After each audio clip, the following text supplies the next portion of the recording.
On today's show, you're going to meet a woman determined to change the way we buy energy. Hello, I'm Shannon Skinner, and this is Extraordinary Women TV.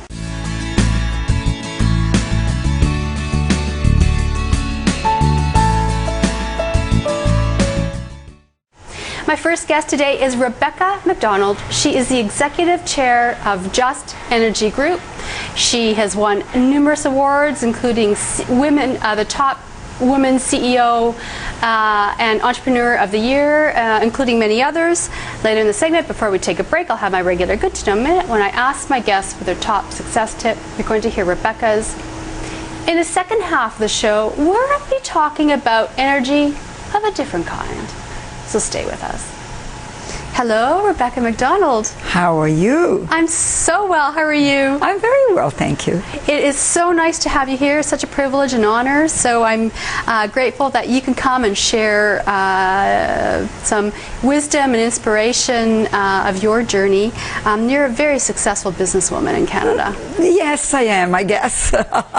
And your success started somewhere before you got to the place that you're at. Well, you know what I always say, every big business is a small business, and I had a number of lives in business career before I got where I am. So I ran 2 private companies before this one, and then in '97 we founded this one, and the rest is history. So originally you're from Yugoslavia. Former Yugoslavia, yeah. I have to say that because it doesn't exist anymore. That's right. And I'm Serbian from Yugoslavia, yeah. Born in Sarajevo, raised in Belgrade, came in early 70s to Canada, and had a typical immigrant story like most immigrants. Hard times at the beginning, many mistakes. You learn hopefully from your mistakes, and then you move on. And what are the challenges that you faced, like so many other immigrants coming to Canada? So you didn't speak the language. Well, it was difficult. Yeah, you're right. But, I would say aside from the language, the biggest challenge was learning the way things operate in this country, because it is different than Europe. I was a relatively young woman then, and it's almost that I had to go back and re-educate myself. The way I was raised and the way things are done here are somewhat different. The way, I was raised in a socialist country that really didn't have business. It was socialism, so I had to learn about sales, I had to learn about contracts, I had to learn about contractual law, and there was a lot of things that you had to learn before you opened up the business and tried. And that's one of the reasons I love always donating my time for women, because women, particularly in North America, are sometimes wary of getting into businesses because the culture was such that doesn't cater to females in business. It's all about the guys. Now, before you started Just Energy, then you had a few companies, and somewhere along the line you got married. Yes, somewhere along the line I got married. I fell in love, dropped that gorgeous guy. I always said he was my Jack Kennedy, and I loved his looks and I loved his name. Had a couple of kids that are unquestionably probably my biggest achievement, and now I have 3 grandchildren and hopefully more in the future. Wow, so you're quite busy. I'm busy. So at some point you started Just Energy. So first, before we talk about how you got the idea, what is Just Energy? Just Energy is a retailer of energy, natural gas and electricity. That's the simplest way I can explain it. In 1986, Canadian government deregulated natural gas industry through Halloween Accord, and we were the first jurisdiction in the world to deregulate, before US, before UK, before Australia. And in some respects, we wrote a book on how to retail energy. Everyone else in the world watched what we did, and did certain things differently, maybe better, but we were the first. And I saw the opportunity in '89 with my first company. I was always in the same business, and started a business in '89 and sold it in '95, and then started another one in UK in '95, sold it in '97. And in '97, I started this with the idea of building the company and taking it public, because women normally don't take businesses public in Canada, because that's not what women do. Why do you think we don't? Well, I think there is corporate culture. There is a lot of naysaying at the bank level. I always say things are changing somewhat, but banks used to look at women as a risk versus the opportunity, and I almost didn't go public. When I was supposed to do my roadshow, there was only one bank that was willing to underwrite us, which was CIBC. No other bank wanted to underwrite us. I was too much of a risk. Because you were...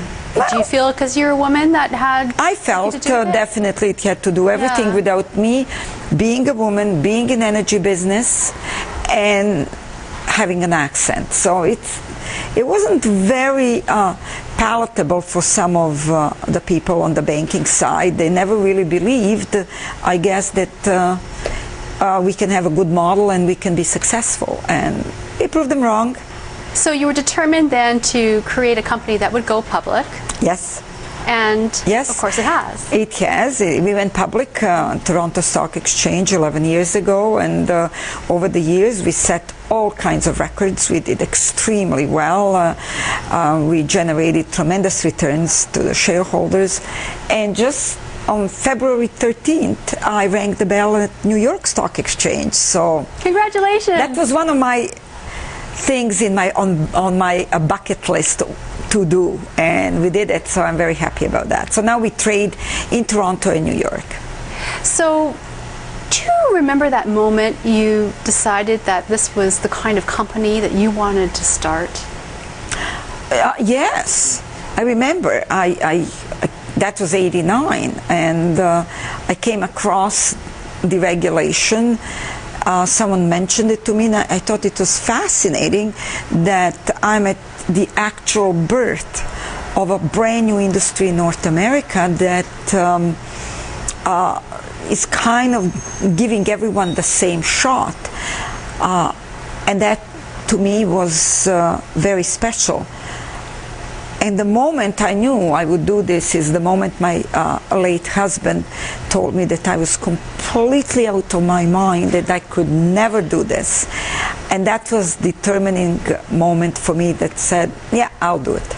So was it one of those moments where you said, I'll show you? Of course.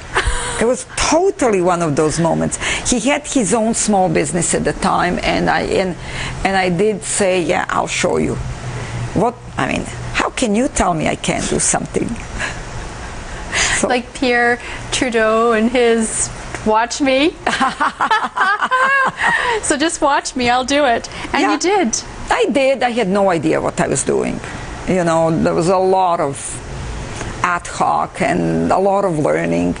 But one thing I can say in business, I never made same mistake twice. I learned from my mistakes, and I made every single one.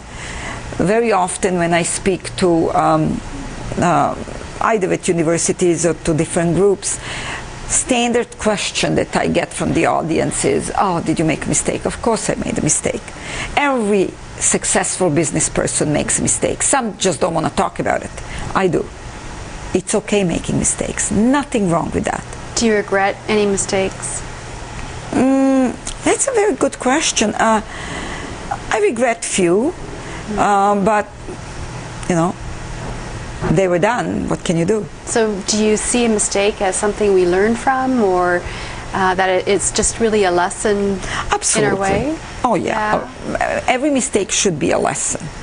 And, you know, very often I used to say, when you have children, you don't come with instructions of how that child is going to behave. when you have a business, you really cannot have total instructions of how that business is going to behave. So there will be a lot of trial and error, and you do make mistakes, but then you correct it. So when your husband thought you were completely lost it, and then you started it, and once you got it going and you knew it was going to be successful, how did you feel inside? Oh, I felt fabulous. It was one of those I told you. Probably the biggest satisfaction was the day when he came to me and said, well, I would like to move my sales force with your company. And I said, oh, that's interesting. Unfortunately, he died very soon after that. So he never really saw potential that this business, I always thought could be, and that this business achieved. But you can't have it all in life. That's what I decided. And so you had 3 children? No, 2. 2 children and 3 grandchildren, is that right? Yes. I had 2 children and 3 grandchildren, and it's very difficult when you lose a husband. It's much harder when children lose a father. It was very, very traumatic experience for my children, and I made a fundamental decision then never to remarry. I actually decided the wife thing I don't do well. It's not my calling, and if you're trying to be a mother and run a business and be a partner or wife, I couldn't do all of them well. So made a decision, that's it, I am not remarrying again. I'm just going to focus on the children and on the business. And it was a right decision for me. I'm not suggesting it's for everyone, but it is for me. We're going to take a break, Rebecca, and that means it's my Good to Know Minute, and I know that you have a great tip. So jump in there with your success tip. Okay.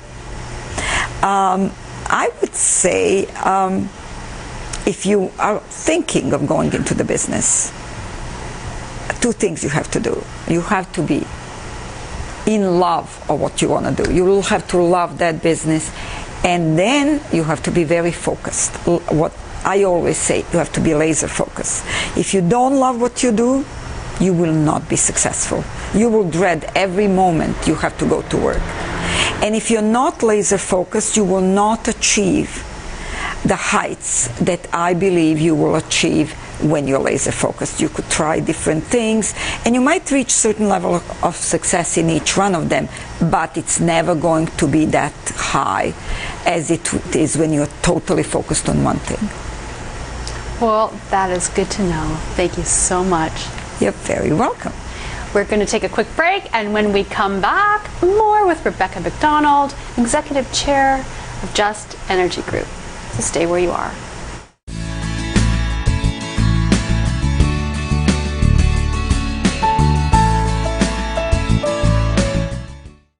Welcome back. I'm Shannon Skinner, and I'm speaking with Rebecca MacDonald, Executive Chair of Just Energy Group.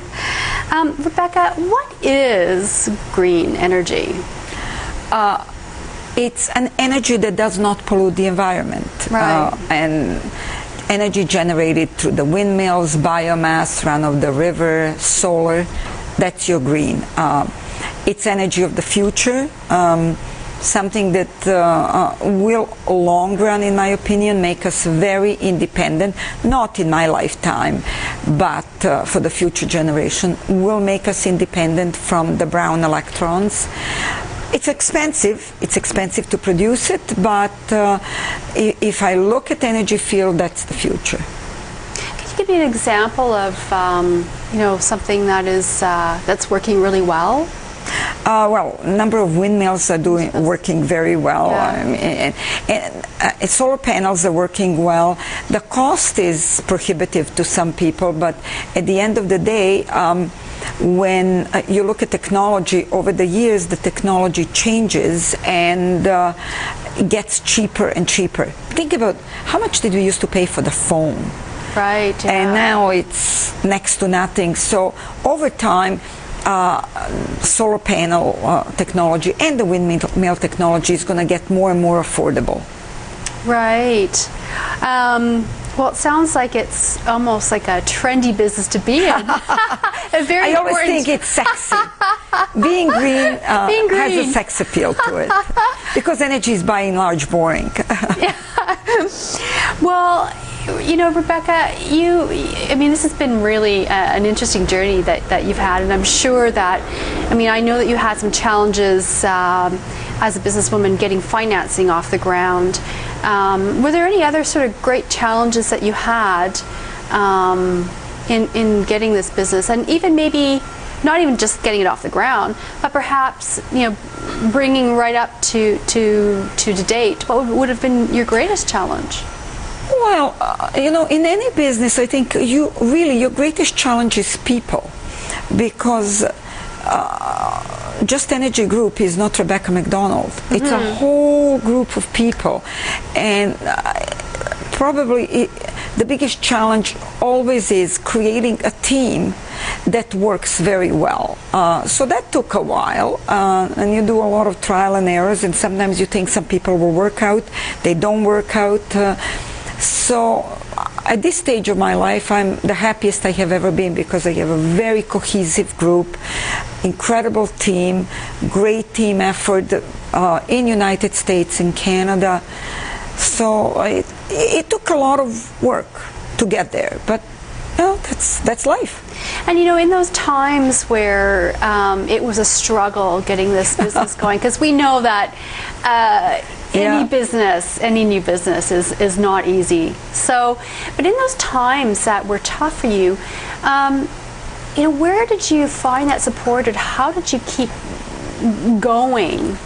I would say my family, my children were my inspiration. Okay. If I didn't have them, and if they were not so dependent on me, I might have given up or done something else, taken an easier route, because running a business is never easy.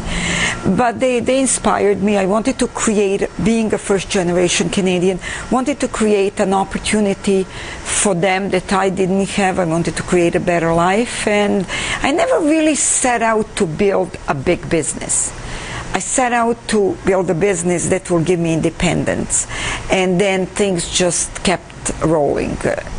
Because the business just grew and grew, and the opportunity got bigger and bigger. What keeps you up at night? Regarding my business, not many things anymore. I used to worry very much about the governments, because we operate in the deregulated business that's highly regulated, but I don't worry about that anymore.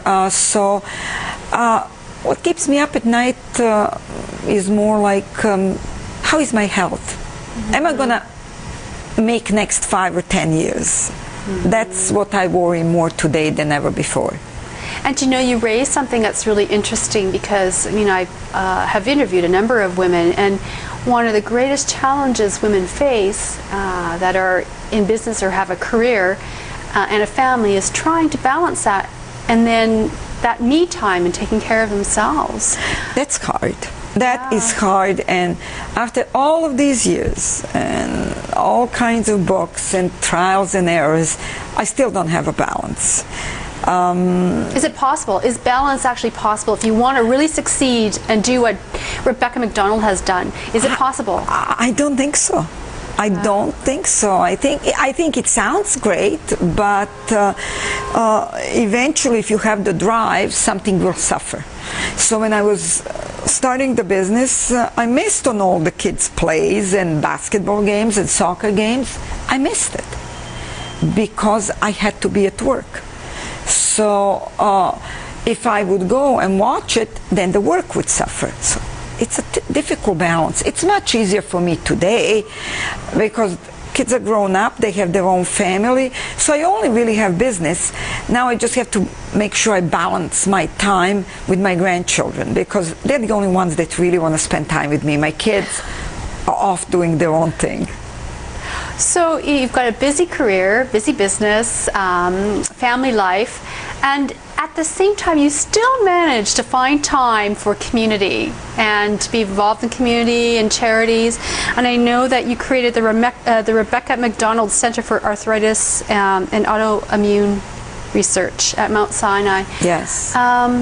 I'm very passionate, very passionate about different charities, and I always believed once you reach certain level of success, it's a responsibility that you have towards another group of human beings that are not as fortunate. To give back. To give back. You have to give back. And fortunately, I suffered from a very severe case of rheumatoid arthritis, and I realized through my journey that there was no facility that was a go-to facility for rheumatoid arthritis and autoimmune diseases. And I met a fabulous doctor, Dr. Keith Stone, that made me better. And I promised that I will create facility that will be state-of-the-art, that's going to marry the genetics with the new therapies and new drugs that will be accessible to everyone. And what was very close to me is that rheumatoid arthritis is a disease that affects over 75% women versus male. And women that get it, they get it in their prime years, between whatever, mid-30s to 50.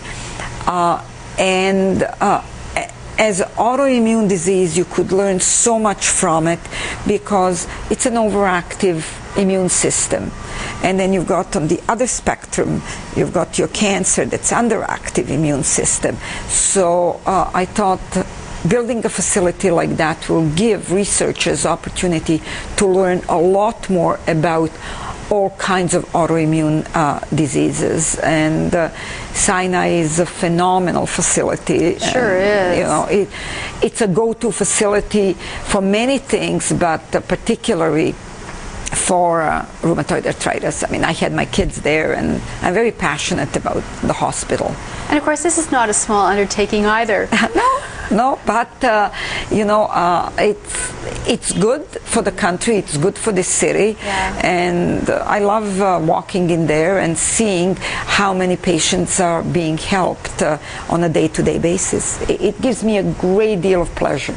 It really does.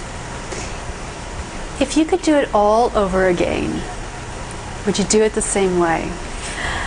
If I could do it all over again, I would get into the same industry, and I would do most of the things the same way, but I would do few things differently. I went public too quickly. Now I know I would have not gone that quickly. I would have waited longer, but you live and learn. So, you know, I think I was too anxious to do certain things too quickly, but it worked out. What's next for you? Right now we are the largest in Canada. We are a dominant player in Canada. We operate in 14 states in the United States. But our market penetration just started there. It's a huge market. So next is to be dominant player in United States, and we are opening UK. And then after that, we want to dominate UK. It's all about domination. Dominate. Soon it'll be the world. Well, I don't know about the world. I'm happy with North America. And Mars. After Earth, then it's Mars, right? No. North America is good, and a little bit of Europe. But we are in a very good space. Company is doing extremely well. We are very happy. So if there's one message that you would like women out there to get from you, what would it be? I want them to believe in themselves. I always say, if Rebecca MacDonald can do it, you can do it too. So just believe in yourself, and don't let anybody shake your beliefs. Just go for it. I love that commercial from Nike. Just do it. Well, Rebecca, we have run out of time, unfortunately, and I have just really enjoyed this so much. So thank you for coming on the show today, sharing your insights and your wisdom with my viewers, and I wish you all the best with all that you do.